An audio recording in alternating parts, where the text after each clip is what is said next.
The scorching heat pressed down on the empty parking lot as a young teen spotted something terrifying. A man slumped inside a locked car, barely moving under the blazing sun. As the boy realized no one else would help, he made a split-second choice that would change everything. But as sirens wailed and flashing lights arrived, the boy who tried to save a life suddenly found himself in handcuffs. What happened next would shake an entire community. Comment where you're watching from and subscribe for more powerful stories. Before the chaos of that afternoon, Carter Rivera's days followed a quiet rhythm shaped by survival. At just 17, he carried responsibilities far heavier than most his age. Each morning began with a slow walk through the older neighborhoods of the city, pushing a rattling cart he had rescued from a dumpster months ago. Collecting bottles and cans wasn't a job. It was the only way he could scrape together enough money to keep his grandmother's medication from running out. Carter lived with the weight of knowing that every dollar mattered. His grandmother's health had been fragile for weeks, and the rising summer temperatures made everything harder. Still, he kept going, driven by a mix of love and fear of losing the only person who had ever stood by him. Their small apartment held memories of better days, but lately it felt like a reminder of how quickly life could change. On the morning of the incident, the heat was already pushing past unbearable. The sun baked the pavement, turning each step into a battle against exhaustion. Carter wiped sweat from his face, counting cans in his cart, calculating how close he was to affording the next prescription. His mind stayed focused, even as the world around him treated him like he didn't exist. People passed by without noticing him, or worse, looked at him with suspicion, an unspoken judgment he had grown used to. That day he cut through the old back parking lot behind a shopping center, a shortcut he often used when time was slipping away. The lot was nearly deserted, shimmering under the brutal sun. He expected nothing more than a few discarded bottles, but something in the distance pulled his attention. A dark car, still, silent, and inside it a shape that didn't seem right. What Carter didn't know was that this moment, this single glance, was about to turn his entire world upside down. As Carter moved closer to the silent car baking in the heat, the unease in his chest tightened. Something felt wrong, terribly wrong. The windows were so dark he could barely see inside, but the outline of a slumped figure slowly sharpened as he stepped closer. The man's body was folded awkwardly over the steering wheel, motionless except for the faintest rise of his chest. The air around the vehicle shimmered with trapped heat, and Carter felt the instinctive panic rise in him. He pressed his hand against the door only to jerk back immediately. The metal burned his skin. The temperature inside had to be unbearable. As the harsh sun drilled through the glass, the stillness inside that car felt like a countdown. Carter's mind raced. He knew what heat did to a trapped body. He knew what minutes meant. He searched the lot for help, scanning for anyone, an employee, a shopper, a passerby, but the scorching afternoon had driven everyone indoors. His world shrank to the sound of his own heartbeat and the sight of a man slipping closer to danger with each shallow breath. He called for emergency help, hoping they could reach him quickly. But the response time stretched like a cruel reminder of how slow help often came to neighborhoods like his, places where resources were thin, where urgency was relative, where people like him were an afterthought. 15 minutes didn't sound long on the surface, but in this heat it could be fatal. Carter ran toward the building anyway, hoping to find someone who might care enough to intervene. Yet when he reached the security booth, he was met with dismissal disguised as protocol. The guard's expression held the familiar blend of indifference and suspicion that Carter had encountered more times than he cared to remember. His pleas were brushed aside, his urgency questioned, his intentions doubted. To the guard, he wasn't a panicked teenager trying to save a life. He was just another kid from the wrong side of town, untrustworthy, dramatic, unnecessary trouble. With every refusal, fear pressed harder against Carter's ribs. He sprinted back toward the lot, lungs burning, feeling the weight of time slipping through his fingers. The man in the car had slumped further, his breathing barely noticeable now. The heat was claiming him minute by minute. Carter tried everything he could think of. He tugged at each handle, checked every door, searched for any weakness that might open a path to the man, but the locks held firm. The sun beat down relentlessly, and exhaustion blurred the edges of his vision. He scraped his hands trying to wedge a piece of metal into the door frame, each attempt cutting deeper into his palms. The world felt suffocatingly small, just him, the blazing heat, and the life fading in front of him. Memories he wished he could forget clawed their way back.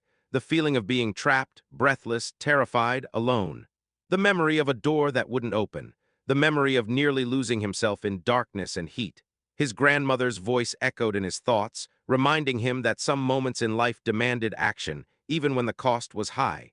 His hands trembled as he stepped back, eyes scanning the ground until he found a chunk of concrete near the curb. It felt heavy, final, and terrifying in his grip. He knew this choice could change everything: how people saw him, how authorities judged him, how the rest of his day might unfold. But he also knew he couldn't watch another person suffer the way he once had. In the oppressive silence of the lot, he raised the concrete. The sun scorched his neck, sweat dripped into his eyes, and the weight of responsibility pressed against his chest. Then, with a desperate burst of strength, he brought the concrete down. The window shattered with a violent crack, an explosion of glass that split the quiet air. And unbeknownst to Carter, that single act of courage was about to lead him into a storm of accusations, suspicion, and the kind of injustice he had spent his whole life trying to avoid. The moment Carter shattered the window, the world around him seemed to shift. Heat burst out of the car like a furnace opening, wrapping him in suffocating waves as he fought to pull the unconscious man to safety.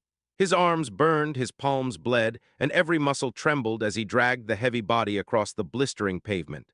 The man's skin was dangerously hot, his breaths thin and fragile, each one fading more than the last. Carter pushed through the pain, lowering the man into a narrow stretch of shade, hoping it would buy enough time for help to arrive. He barely had a moment to steady himself before distant sirens cut through the still air, a sound that should have brought relief, but instead settled like a stone in his stomach. As the police cruisers rolled into the lot, their flashing lights painted the scene in sharp, unforgiving color. Two bystanders had gathered nearby, watching Carter through a lens of suspicion rather than gratitude. To them, he wasn't a teenager who had just fought to save a stranger. He was a problem, a threat, someone who didn't belong in places where people assumed danger whenever someone like him appeared.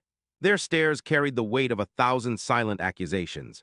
The officers stepped forward with hard, assessing eyes.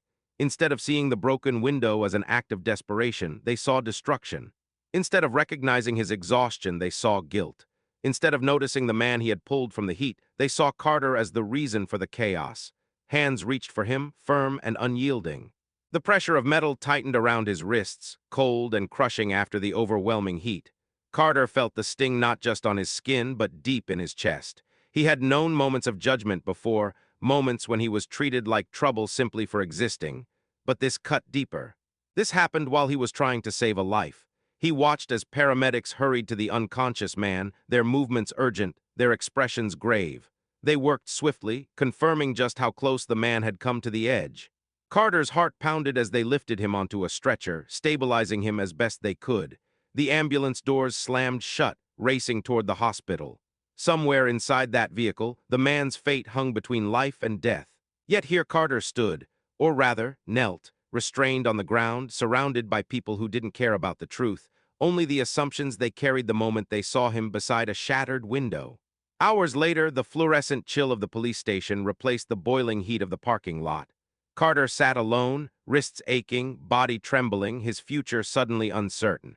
The weight of the injustice pressed heavier than the summer sun. Each minute felt like a reminder of how quickly doing the right thing could turn into punishment for someone like him. But the turning point came quietly, through a report from the hospital revealing how close the man, Ethan Hale, had been to losing his life. How minutes had mattered, how someone had pulled him from the edge. Carter didn't know it yet, but the truth of that moment was beginning to crack through the assumptions built against him. And what followed would change not only his day, but the direction of two lives forever. When Carter was finally released, the weight of the day pressed heavily on him. The hours lost at the police station meant he reached the hospital long after he had hoped to. His grandmother, Maria Rivera, had struggled without her medication, and seeing her weakened form reminded him how quickly life could change. Yet even in her fragile state, she reassured him, reminding him that choosing to save a life, especially when others refused, was never the wrong choice. Across the hospital, Ethan Hale woke to the reality of how close he had come to losing everything. As he learned what had happened, how Carter had broken through heat and fear to pull him from the car, shame and gratitude collided inside him. He recognized the depth of a mistake he hadn't even known he made. The consequences of his own actions had nearly cost him his life, while the actions of someone society often ignored had saved it. Weeks passed. Ethan entered recovery, rebuilding piece by piece, carrying with him the image of a teenager who risked everything for a stranger. And Carter, still balancing responsibility and exhaustion, continued pushing forward, unaware of how deeply his actions had touched someone else. Eventually, Ethan searched for Carter, not out of guilt alone, but out of respect, responsibility, and a desire to honor what had been done for him. When he found him, he offered support, opportunity, and a chance at a future that had once seemed out of reach. It didn't erase the injustice Carter faced that day, but it created a bridge toward something better, something earned through courage, resilience, and truth. This story isn't just about one teenager or one man. It's about the reality millions face, the quickness of judgment, the danger of assumptions, and the cost of being seen through a lens shaped by race rather than humanity. So the question remains, how many more times must someone prove their innocence while saving a life? If this story moved you, share it with someone who needs to hear it. And make sure you subscribe to Black Community Struggles for more powerful stories about justice, truth, and the resilience of our community. And don't forget to like the video. Your support helps these stories reach the people who need them most.